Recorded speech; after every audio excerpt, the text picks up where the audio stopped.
There have been few summers in my lifetime so favourable to British sport as this one. We'd seen Jacqueline win the Open, and then in the Ryder Cup against the Americans of Birkdale, we made our fiercest bid for years. On the final day, Christy O'Connor, 44 years old, in his 8th Ryder Cup, set the pace with a victory over Frank Beard.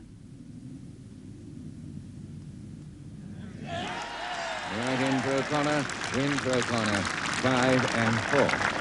Bernard Gallagher, Britain's youngest ever at 20, stays calm and hammers Lee Trevino.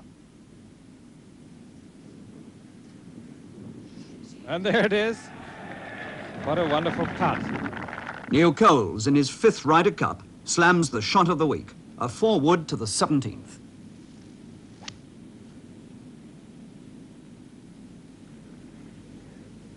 Looked good when it started, and it is good when it finishes. Look at that. Look at that, will you? A tremendous shot. Nobody who's seen it will ever forget it. Now the climax, all on the last 2 matches, and Jacqueline is 1 down to Nicholas. At the 17th, Jacqueline has a 45-foot putt to stay alive. Tony Jacqueline putting for 3 on the 17th, and if ever he needed a putt to go in the hole, it's this one. And it is, it's in! It's in! Well, what a thing to do at a time like this.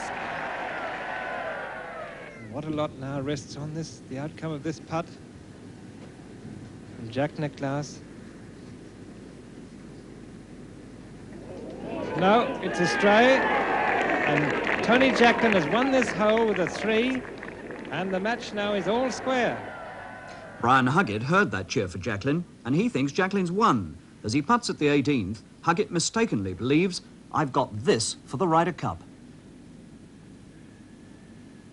He's got it. Well, he's every right to do that. Now, I don't wonder. Cool, he says. Isn't that wonderful? And so that's all square. And Huggett overcome. But 1 hole to play, and it's Jacqueline versus Nicholas for the Ryder Cup.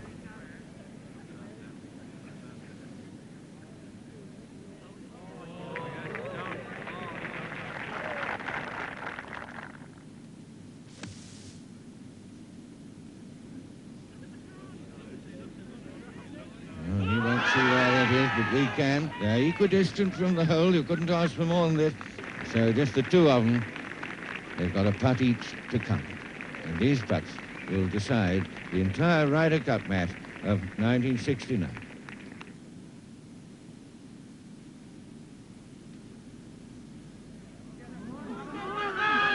Now, anguished Jacqueline. Nicholas has this long one to win the Ryder Cup for his side. Oh, he's gone a long way past. The awful thought that by missing this one, he might go into history as losing the Ryder Cup. Well done indeed. There won't be a single man here who wanted him to miss that. And it's a half. They halve the hole, they halve their match, and the 2 countries halve the Ryder Cup. After the very good results achieved by the British Ryder Cup team in the 1969 series played at Royal Birkdale, interest for this year's matches at St. Louis, Missouri were running very high. After the usual pre-match ballyhoo about who was going to do what and with which and to whom, the matches got underway. Britain made a fine start in the foursomes, leading 3-1 at lunch. The afternoon dwindled away slightly, but we went to bed that night with a 1-point lead, the best we've ever done on American soil. 4-ball day was disaster day for Britain. We lost all 4 matches in the morning and in fact only managed to salvage 1.5 points out of a possible 8 on the day's play. The 3rd day and singles day. The morning were nip and tuck on both sides, but in the afternoon the Americans only needed 2 points to get a winning lead of 16.5 points. Brian Huggett, past great hero for Britain, went down quickly to Lee Trevino, the American champion, by 7 and 6. And yet, once again, seemingly it was left to Tony Jacqueline to try and keep us in these matches. We pick him up in his game against Jesse Snead at the 17th hole, Jacqueline to putt for a birdie 2. Tony Jacqueline, the back of the 17th, par 3 hole, 60 feet from the hole. And if ever we needed one of his spectacular ones to keep us in this Ryder Cup series, we need it now. Well, he didn't seem to hit that very hard, but it shows you how fast these greens are. Will it reach? What a wonderful putt there from Tony Jacklin. My word, what an incredible young man. In his short career, we've seen him hole-in-one on the television, hole monster putts all over the place. Tremendous stuff. His match against Snead now goes to 18, where, in fact, Jesse Snead hooked his tee shot behind the trees to the left there. You can see him in the light blue trousers, but Jacklin hit a beautiful drive, slap bang in the middle of the fairway. The match is all square. This is the 18th fairway. Jacklin has all the green facing him, large green, bunkers on either side. He may, in fact, be on an upslope there, so he'll just have to be careful that he doesn't perhaps push this one out to the right in his anxiety to get it on the green. He's in a good position here, probably a 3 or 4 iron.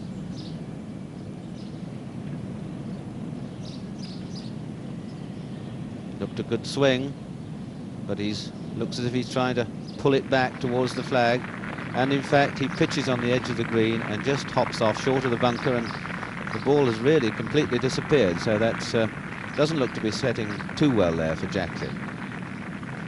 Back to Snead, who's had the crossing post removed there. He has elected to try and fade this one or cut it round the trees. He'll be aiming 70 or 80 yards left of the green and attempting to cut it back.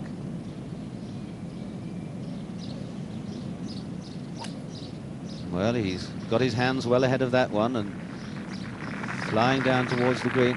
And what a good shot. Rather fortunate, it bounced over the edge of the bunker and finished clear.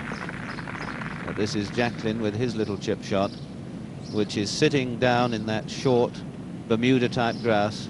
Very difficult shot, this. He'll be using a wedge or a sand iron and trying to chop the ball, get it to run forward, but very easy to hit them a little bit heavy. And oh dear, he has. I don't think he'll be too pleased with that, but a very difficult shot there.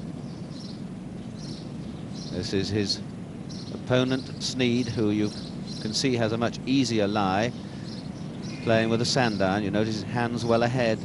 If he's not careful, this might run a little bit on him. He's only got to throw it onto the green. And by Jove, it's gone by 8 or 9 feet perhaps, so this puts a different complexion on it. This is Tony Jacklin, all square with Snead, putting at the 18th. They've both played 3. So if Jacklin could hold this and Snead were to miss, well, a win for Britain, but all sorts of combinations can happen here. Well, it doesn't really look...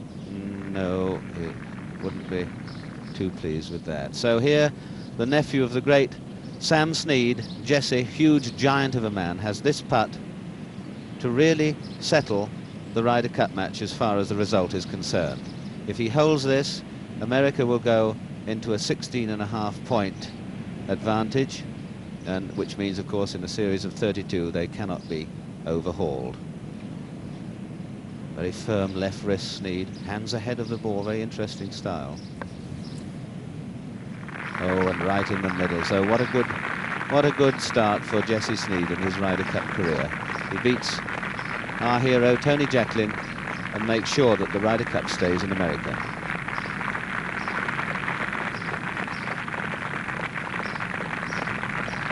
We're going back to the 17th, and this is Miller Barber. He's 2 down against Brian Barnes. Barnes has played a very good tee shot behind the pin, 15 or 18 feet, and that's a good one from Barber. A quick look at Townsend putting for a win at the 15th. Oh, lips the hole. Bad luck, but great battle, all square. Back to Miller Barber. This putt for a 2, must hold it to stay in the game, and what a good effort it was. Now Barnes, 2 putts for this match.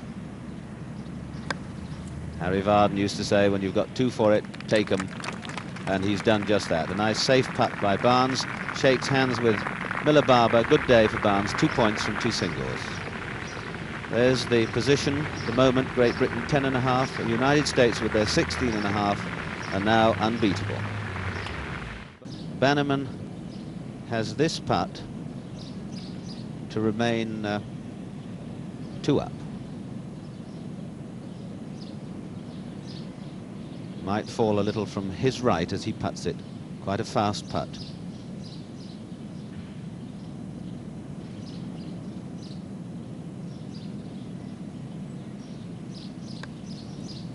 Will it? Oh, yes it did. Just caught the top edge and fell in. Well, a fighting 4 there from Bannerman. Gets himself under his umbrella and leaves Dickinson to hole out from 18 inches or so for a half. Well, safely in. Half. So they go to the 16th. Now this is Dave Stockton.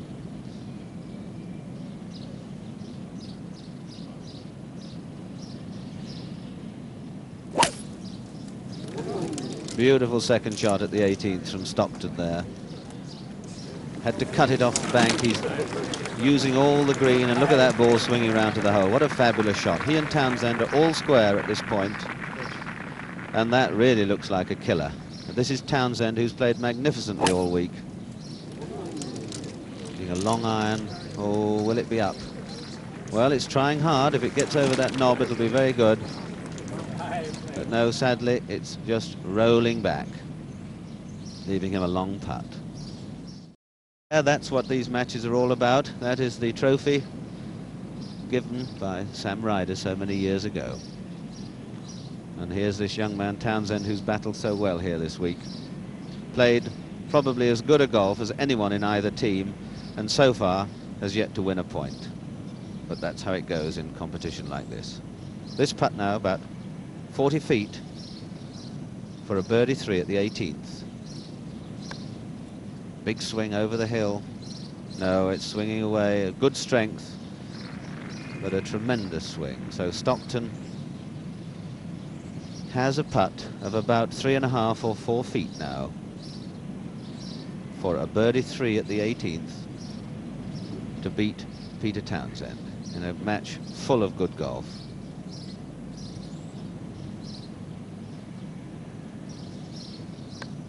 Smoothly struck. Yes, a delighted Stockton holds out the birdie 3 at the last to beat Peter Townsend by 1 hole.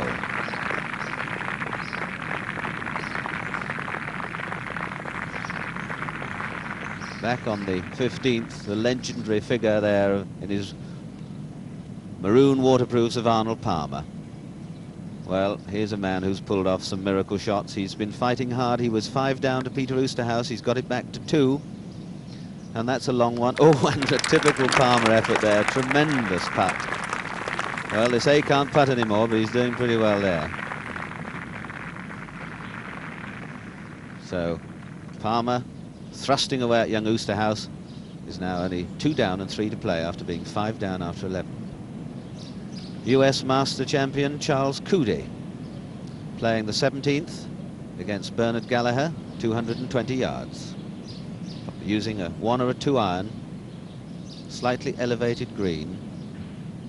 Coody 1 down to Bernard Gallagher with 2 to play.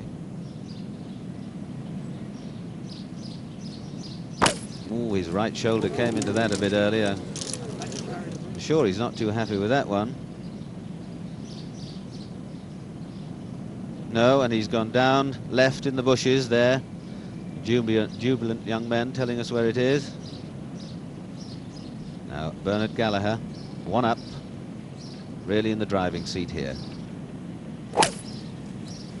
Well, it was a nice rhythmical swing, but doesn't look all that happy with it. And there it catches that bunker. Well, Gallagher's on the easy side of the green compared to his opponent, Coody. We're going to the 15th now to see the mighty Jack Nicklaus, who really is pouring troubles all over Neil Coles. He's Dormy 4. Coles is already on the green. Nicklaus firing at the pin. A magnificent shot there. Pitches, you see the pitch mark. Beautiful shot there from Jack Nicklaus. Here's his opponent, who's being a bit overrun today. He was 3 up though after 8, and he's lost a lot of the last 7 or 8 holes. And that's way past from Neil Coles. Now this is back to Bernard Gallagher at the 17th. Gallagher, it looks as if he's electing to play a chip and run out of this bunker, which is very interesting. A lot of people think this is the most difficult shot in golf. He flips it out. Oh, and it's very strong. Well, will it stay on or will it go right down the hill? Oh, it's not too bad. Jack Nicklaus putting at the 15th. This to beat Neil Coles, 5 and 3. And he does it safely in, so Nicklaus beats Coles, 5 and 3. Back at the 17th, Coody with a very, very difficult chip shot. He's got quite a bank to go up and the pin just over the top. It'll be interesting to see whether he's going to try and run it through that grass or pitch it. Oh, and he tries to run it, and there you see poor effort. But back at the 16th, with the rain filling in that nice watery grave behind there, Harry Bannerman. He's on the edge of the green in 3 strokes. Very, very long putt, huge swing. A little bit of trouble here, Bannerman.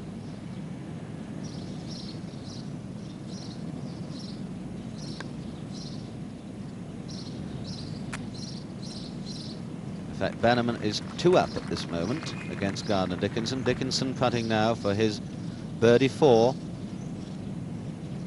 Note the high left wrist, characteristic of all Americans.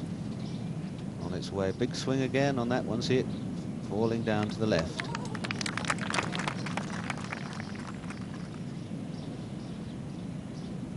Well, Bannerman concedes a longer one than he didn't on the previous hole, but this is for a half now. The par 5, 16th. No, that was always left, so Bannerman goes to the 17th tee, only 1 up against Gardner Dickinson.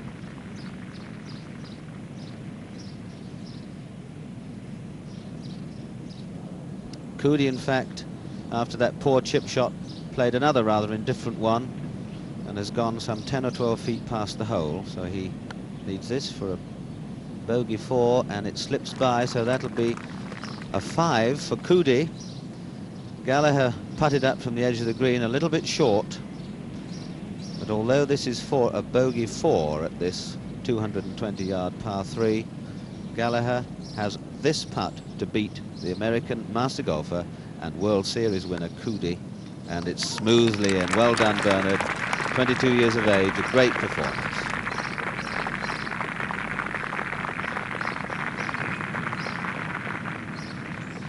And there's a view of the mighty 620-yard 16th, and there's Arnold Palmer staging a tremendous recovery against Peter Oosterhuis. He's had a characteristic Palmer thrash at this hole, trying to get up in 2, and he put it in the water. This is Dickinson, 1 down to Harry Bannerman at the 17th. Going with a long iron. I would have thought this was rather ambitious for somebody of Dickinson's size, very small man. Oh, he came off that, I'm sure. Oh, I didn't like that at all. And in fact, he's pushed it into the right-hand bunker next to the one we just saw Bernard Gallagher chip out of. So it's Bannerman now. Must have a scent of victory in his nostrils. He's 1 up. His opponent Dickinson, who's never been beaten in any matches he's played in the Ryder Cup competition, in the bunker. Bannerman making sure with a 3 or a 4 wood, if he can get this on the green, it'll be a nice cushion for him.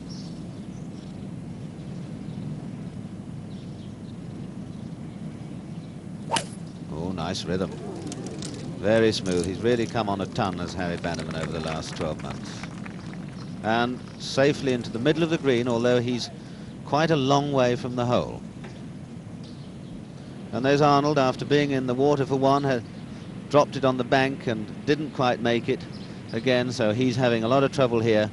This is Palmer's 4th shot from the edge of the water at the 620-yard 16th, and he's 2 down. Well, he's punched it up. Well, that's not very near either. So Peter Oosterhuis here has a chance of beating the mighty Arnold Palmer. Oosterhuis having a wonderful, wonderful series.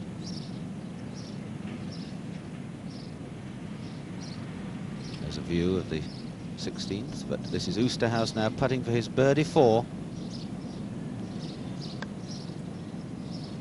What a good putter he is. Look at this.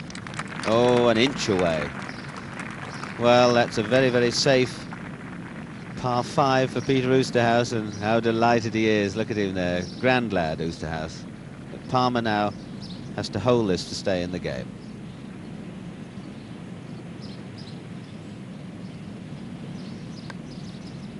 My word, it looks good.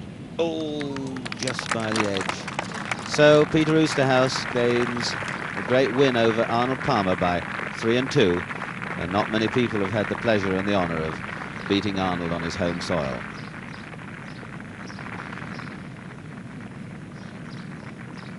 Back we go to the 17th, and this is Dickinson in the bunker. Interesting here, he's using a sand iron, so he's going to throw this one, if he can, right at the flag, whereas we saw Gallagher playing a little chip and run. By Jove, he's really nipped underneath that one. That might stop too quickly for him. Yes, and it did, although a very fine shot, 8 or 9 feet short. Harry Bannerman then, 1 up on Gardner Dickinson with this long putt at the par 3 17th.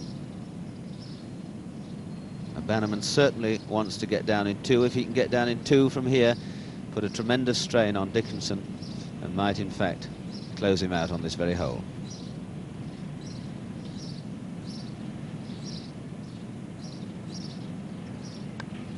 Very good putter, Harry Bannerman. Struck it well, but it's taking the swing and it's going past. Well, he's gone a good 4 feet past, so that puts a little bit of life back into Dickinson. Great warrior, Dickinson. Great tactician. He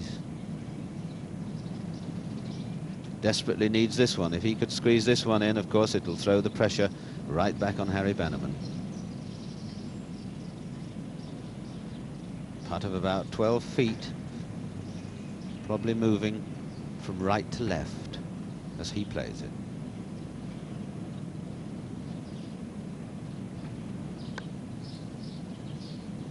No, missed on the left side. So it's a bogey 4 at the 17th for Dickinson, leaving Harry Bannerman this 4-footer to clinch a victory. How reminiscent it is to see Harry Bannerman, a young Scot, playing a war-scarred veteran like Dickinson. I remember in my first Ryder Cup in 1953, Eric Brown, captain of this team, playing Lloyd Mangrum, who was a few years older and an equally hardened warrior. And Eric saw him off nicely with a lot of the same spirit this boy shows here. He's not been overawed by anything. He's captured the real spirit of what Brown meant by get going and beat them. And he's got this 4-footer to beat Dickinson, a man of great experience who's never been beaten before, but this one can inflict its first defeat on Gardner Dickinson.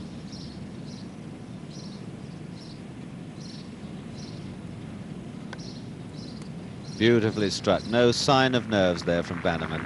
So Bannerman inflicts defeat on Gardner Dickinson by 2 and 1.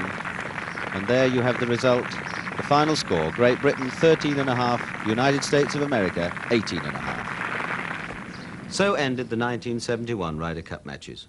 We lost by a mere 5 points, so the gap is lessening all the time.